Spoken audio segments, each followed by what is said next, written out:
Welcome to the Rim Break Rodeo. We hope this video helps. You're starting by exiting any 3D-focused workspace so panels and tools reset.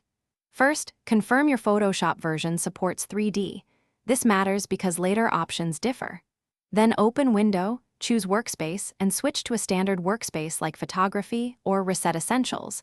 This collapses 3D panels and restores default tools.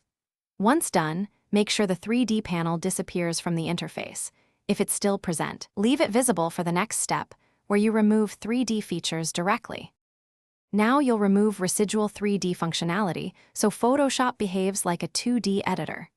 Open Preferences, go to Performance, and temporarily uncheck Use Graphics Processor to avoid GPU-driven 3D rendering.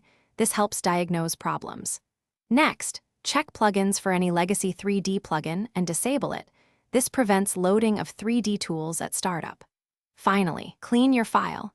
In Layers, convert 3D layers to raster or delete them to free resources, and avoid reactivating the 3D workspace when reopening files. Finish by applying and verifying your changes.